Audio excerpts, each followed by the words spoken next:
Good afternoon. Welcome to the third webinar of the series Caring for Your Mind and Money. Today we're going to be talking about life stage planning and the programs, services, and strategies to consider. This webinar is brought to you by partnership with the Alzheimer's Association, the Greater Michigan Chapter, and Planning Alternatives. And I am Nathan Mercereau, President of Planning Alternatives, and happy to be here with Teresa Grzinski, Program Coordinator and Educator at the Alzheimer's Association. So good to chat with you again, Teresa. Thank you for having me. Maybe you could just give a quick overview of what you spend your time doing with the Alzheimer's Association. I know you do a lot of great work, and it'd be great to share that with our group today. Sure, absolutely. I do a lot of education in the community, so I help to educate a loved one that has dementia, just providing them with strategies and education about the disease and how to cope with some of the challenges they might encounter.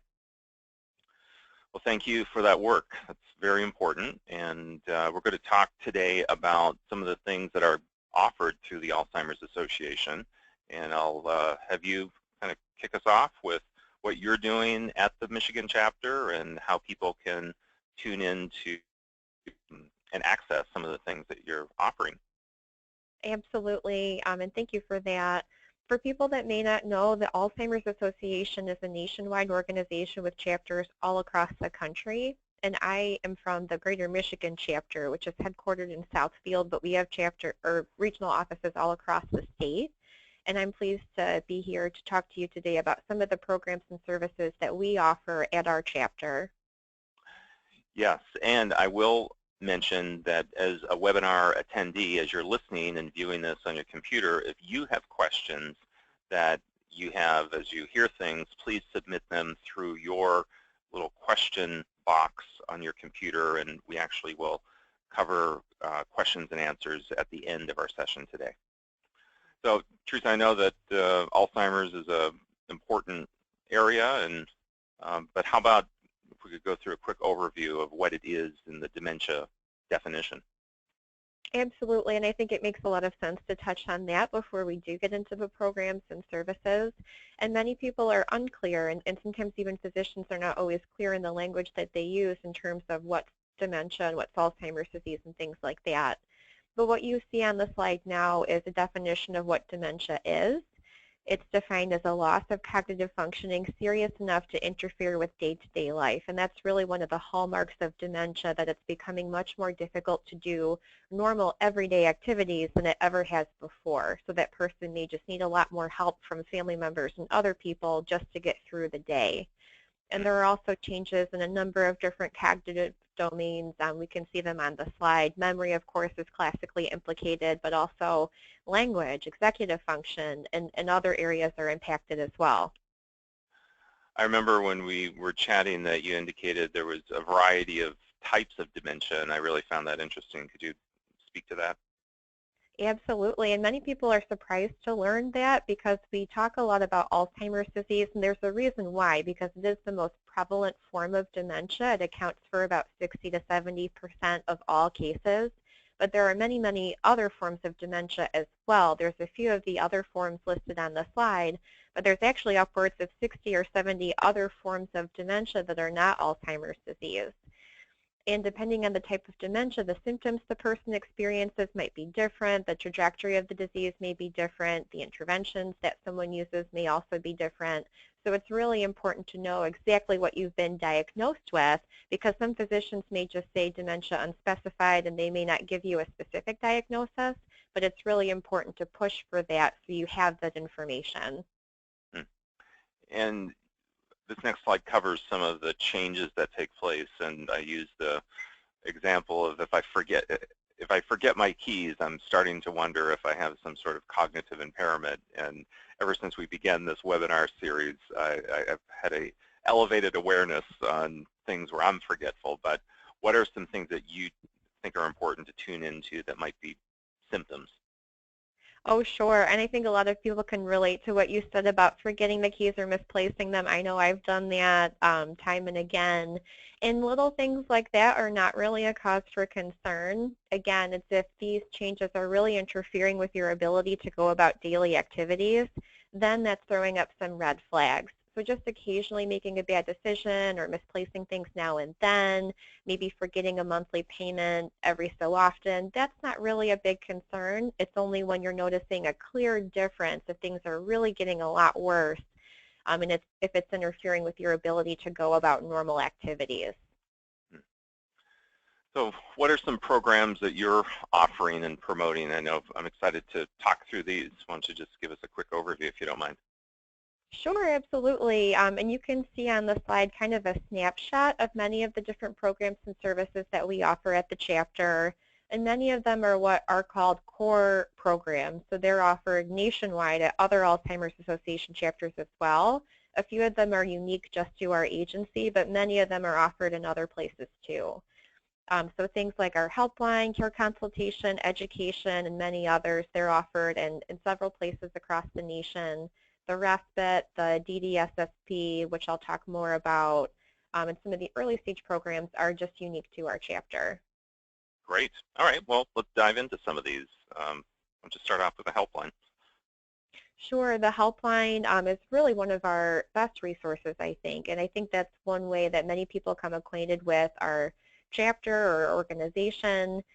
The helpline number is available 24/7. It's nationwide, and people call the number for all sorts of reasons. They may be looking for just someone to talk to, maybe someone to open up to about the disease and what they're experiencing, or maybe they're looking for specific resources like financial planners or elder law attorneys or long-term care, residential facilities, things like that. We can also provide that information on the helpline too.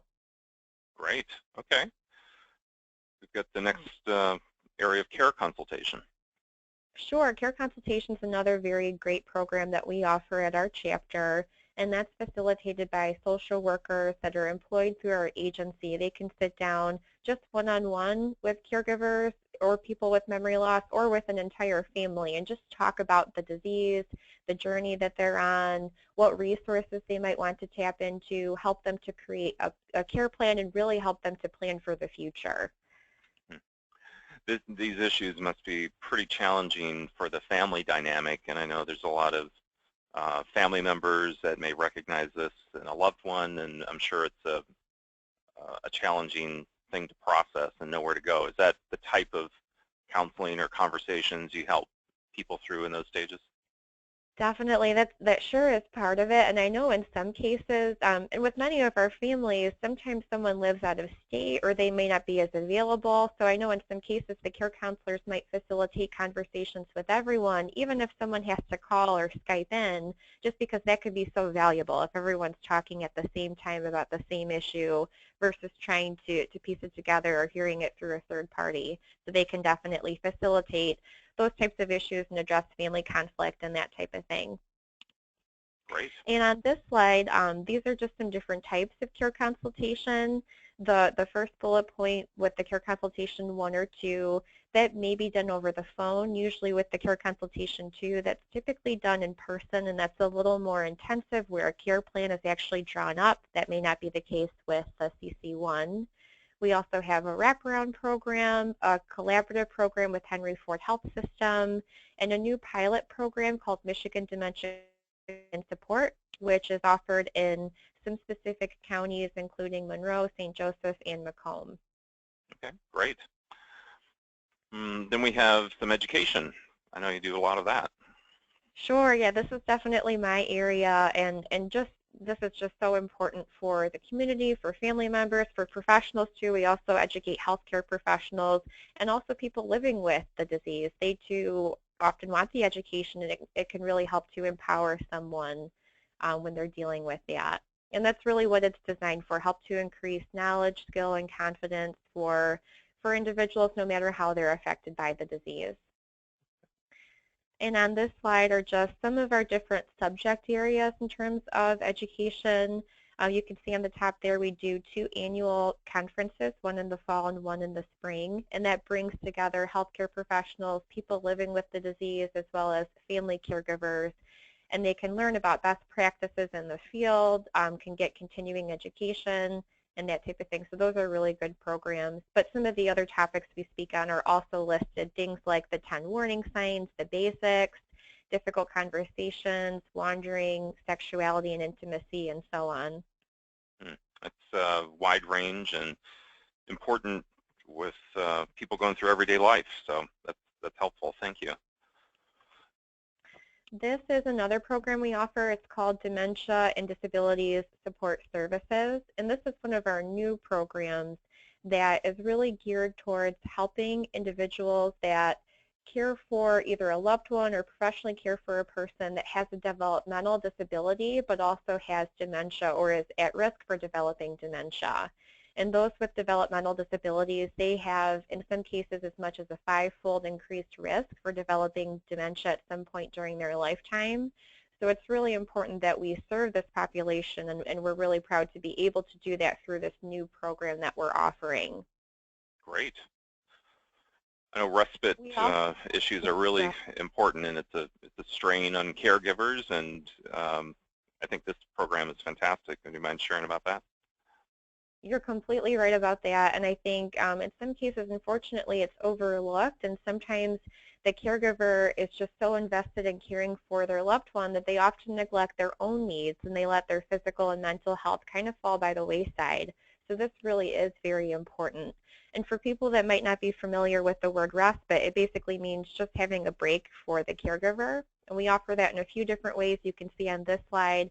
We have 2-day programs where we provide direct services to people with memory loss, one in Southfield, one in Detroit. Those are open during normal business hours, Monday through Friday. And caregivers that are caring for a family member, they can bring their loved one to these locations, and they'll receive care from professionals, do activities, or serve breakfast and lunch.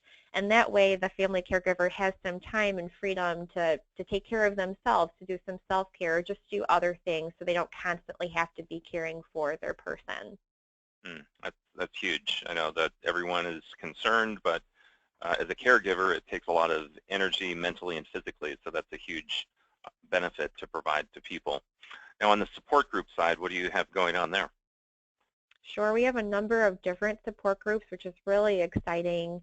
And on this slide, it's just kind of a basic definition of what a support group is. I think most people are familiar with kind of how a support group is set up, but maybe they've not tried it themselves. And I think for anyone that is a caregiver, we just talked about the importance of taking care of yourself, and this is really one way of doing that, having a safe place where you can talk to others that really understand what you're going through and just talking to them about your experiences. In terms of what type of support groups we offer, many of them are geared towards the caregiver. So if you're caring for a loved one or a family member that's been diagnosed, many of the support groups would be a good fit. But we also have some specialty support groups for other types of caregivers or people that are even living with a diagnosis.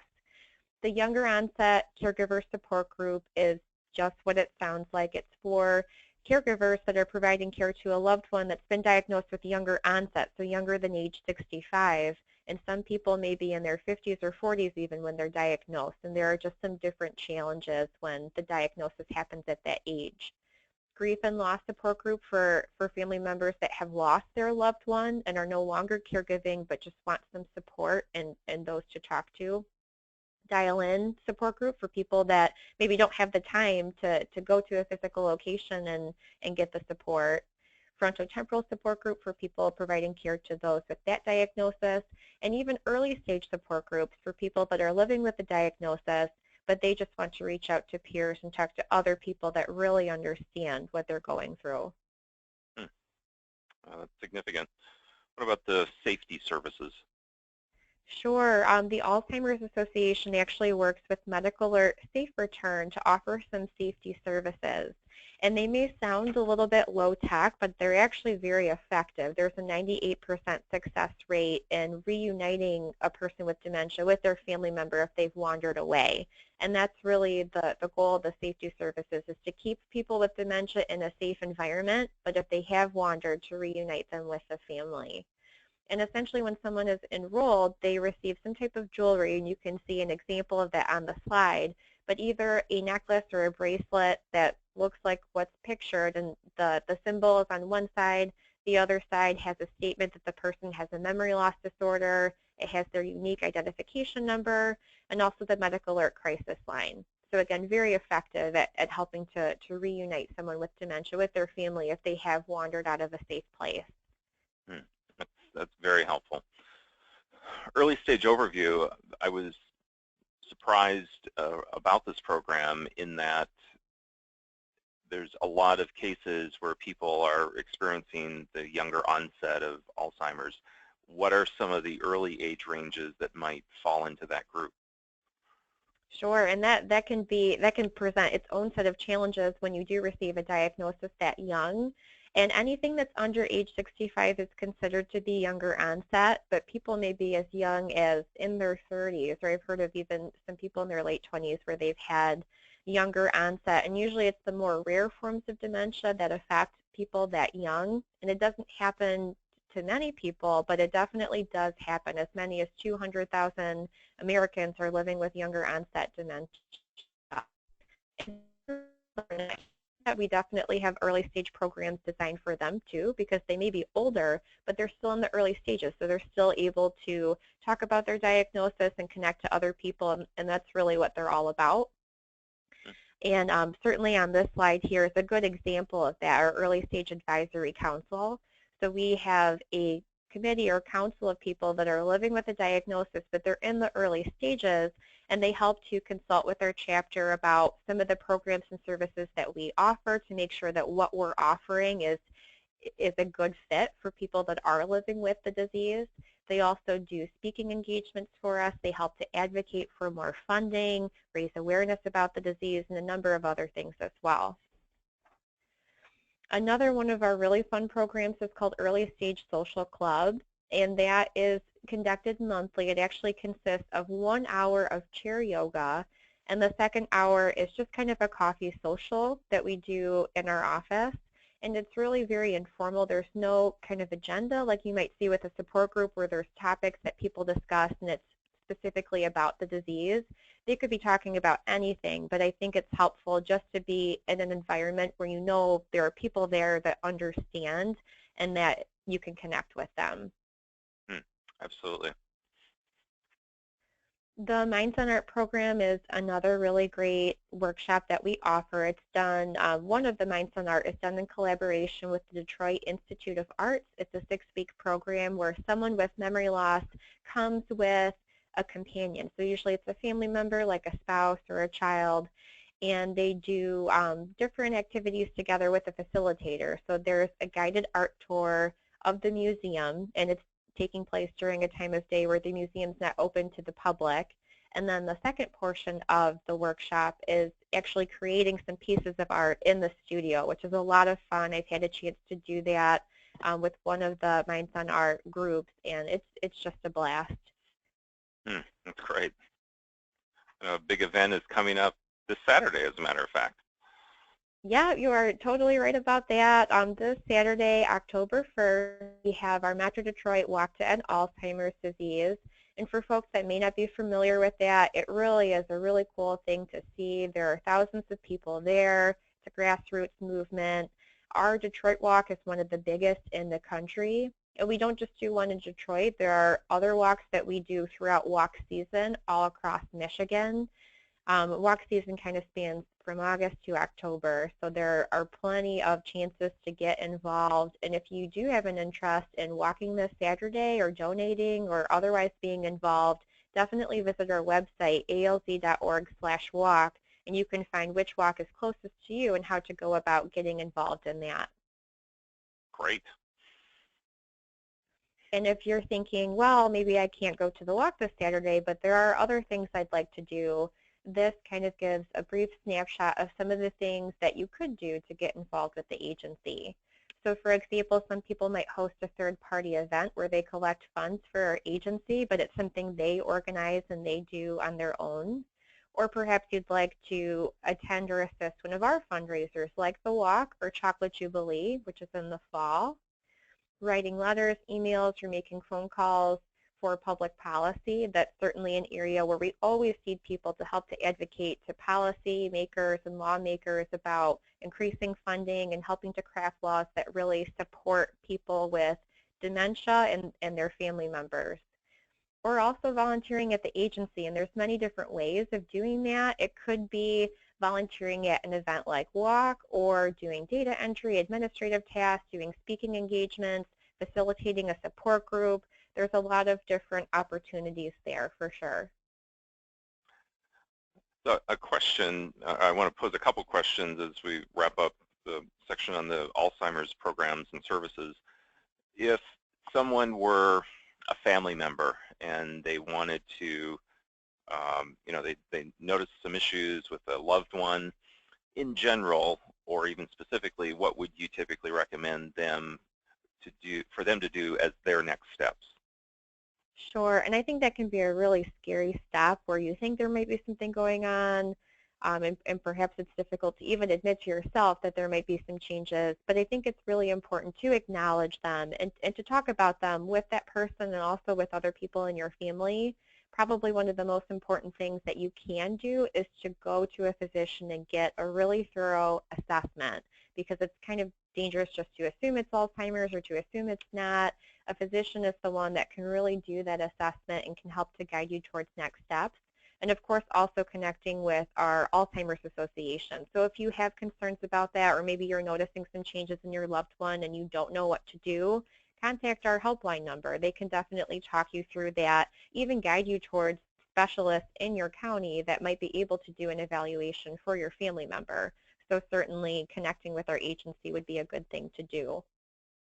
So don't ignore it, get involved, check out resources, speak to your physician, be proactive about this, not just passive and hope it passes. Absolutely. And some people don't realize that it's really important to get a diagnosis early, and they put it off. But by getting a diagnosis early, you're in a much better position to plan for the future, because early on in the disease, that person still is able to make good decisions. They can help put their legal and financial affairs in order the way they want them to be.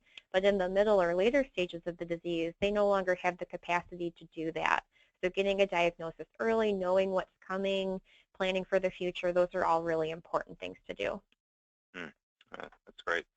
Well, we're going to transition to a few comments from me, and people may wonder, well, what's this partnership about between Planning Alternatives and Alzheimer's Association? And this is, I mentioned, the third webinar that we've done, and we are committed to continue to provide education to the community and to our clientele.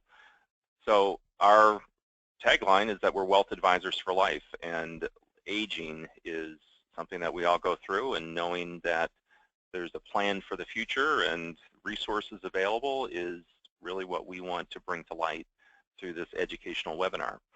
But I'm going to clarify a few things around what we do and why our partnership is linked. And we want to help people plan through life stages, and we use the term financial planning. Now, Teresa, when you think about financial planning, anything come to mind, or when you hear that term?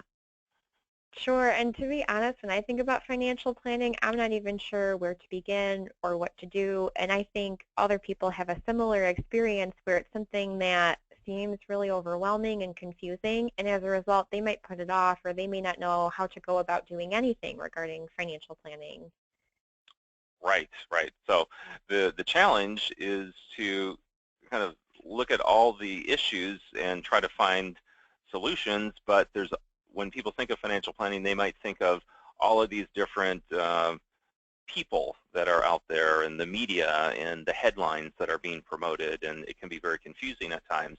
People can also think about, well, there's a lot of talking heads that are experts, but sometimes when you line up the experts, they can even say contradictory things.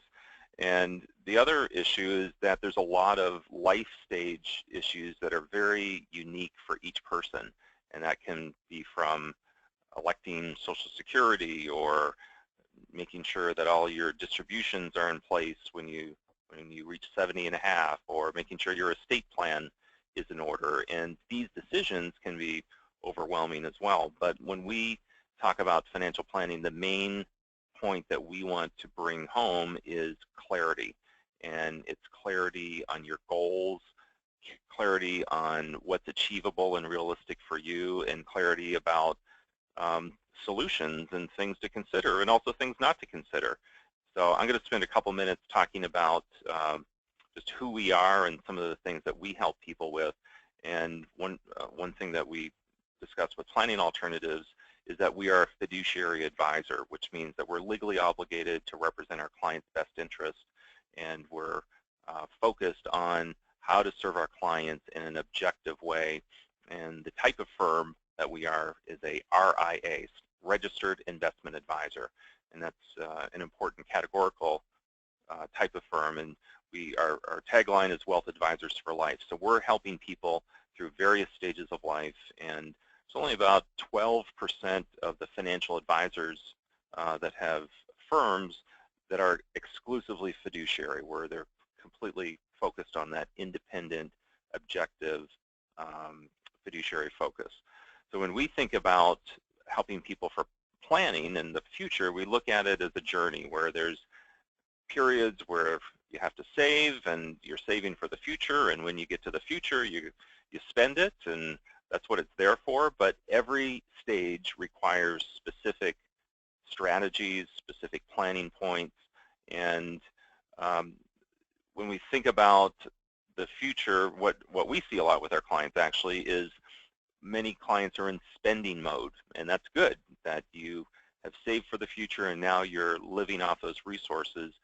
But just like we encourage people to be a good saver, we also want to encourage them to be a good spender. And we ask people, are you a good spender? And what that means is that they have attunement to the amount of money to spend comfortably to support their lifestyle.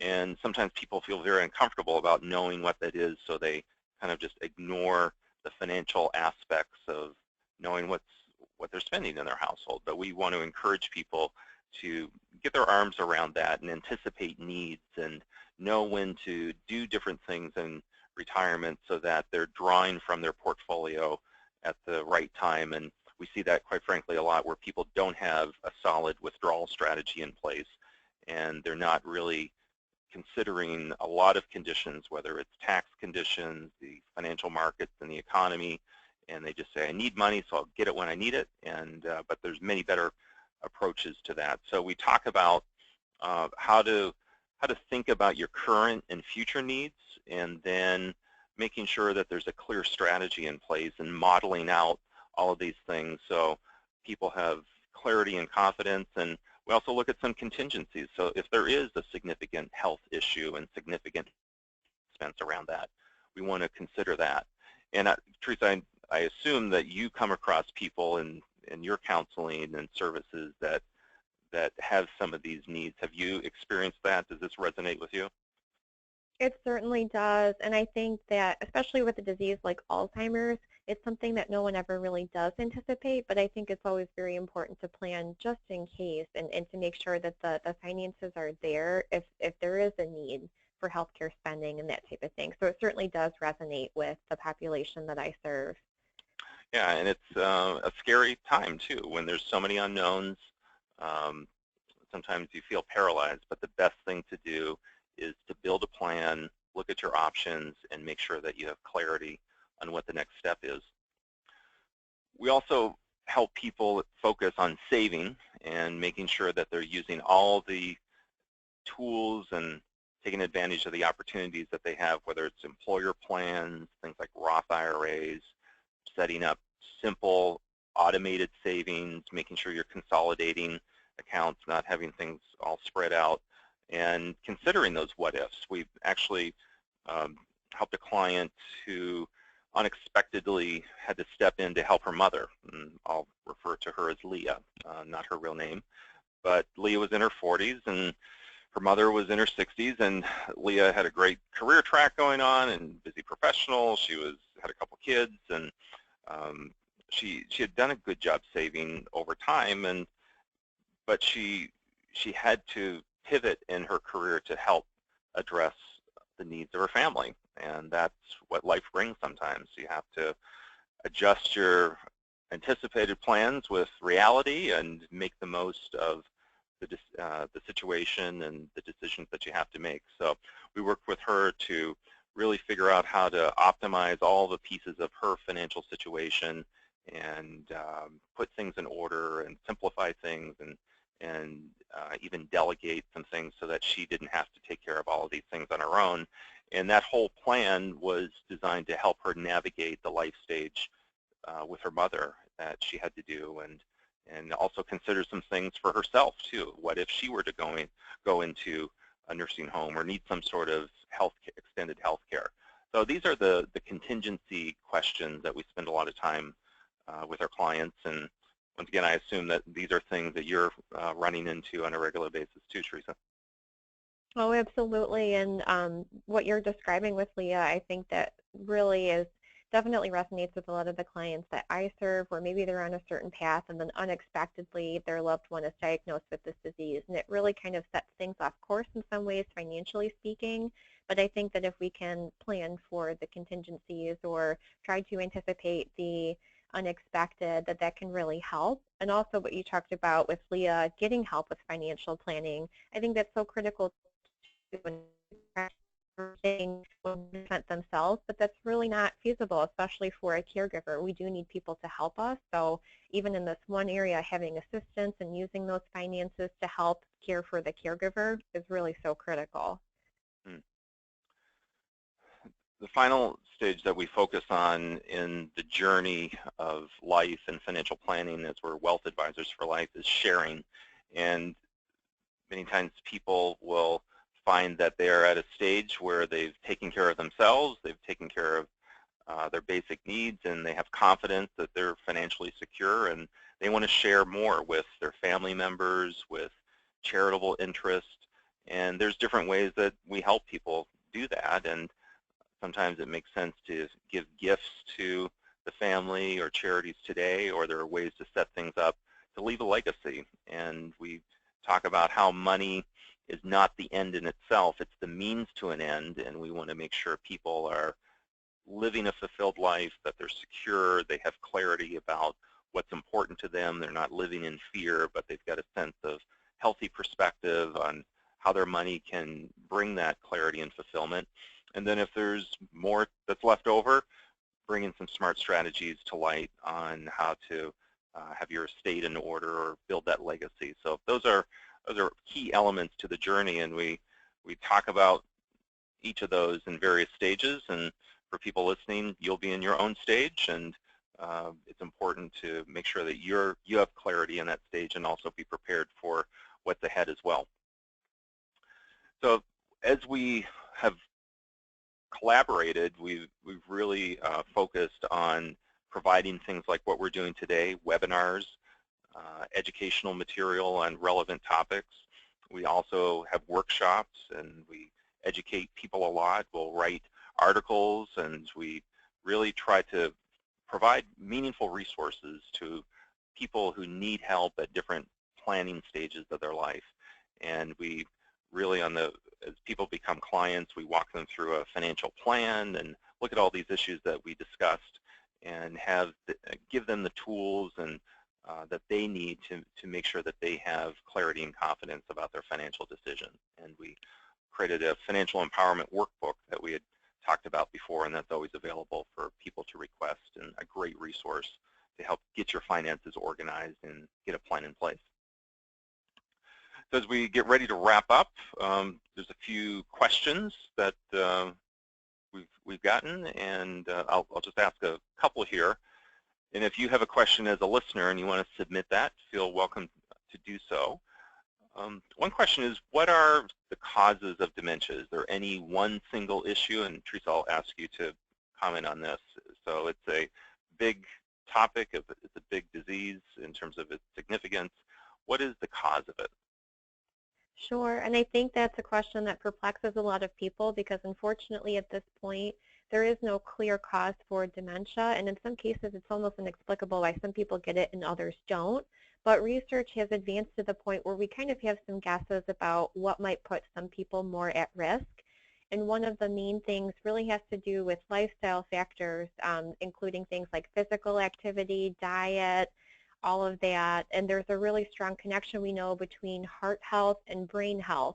So people that might have chronic conditions like cardiovascular disease, hypertension, or other things like diabetes that also put a strain on the heart and the blood vessels, there's an increased risk for developing dementia later on in life. But unfortunately, there is no clear reason why people develop it in all cases. So the research does continue on that front. And that's why it's important to, if you're inclined to contribute to organizations that are really focused on research, and I know the Alzheimer's Association has a significant footprint and initiative in that area, so I appreciate that work. Another question comes in light around estate planning and what are the typical documents to have in place when people want to get their financial situation in order. And the typical documents that we see are a will, a trust, powers of attorney, medical directives. These are documents that are identifying your wishes upon your death and also upon your incapacity to make decisions. So these are important legal documents to have in place, and if you really want to, really want to put those things in order, and that is a great asset and great help to your family members so that there's clarity about these things. And many times when there's an emergency or failing health, the last thing that you want to do is figure out technicalities on who can sign a paper or what needs to be done. So by having those things in order now will really bring a lot of relief if those events and when some of those events would happen. Well, I want to thank you, Teresa, for the time today, and thank you for our partnership. Thank you. We also want to thank everyone for attending our webinar. We're going to be sending out a survey, and we'd like your feedback. If there's anything that resonated with you about the services, the programs, the strategies, please, we'll give you a menu of sorts if you want to request further information on anything that we discussed. And as always, feel welcome to stay in touch, and we'll look forward to future conversations. And until next time, have a great day.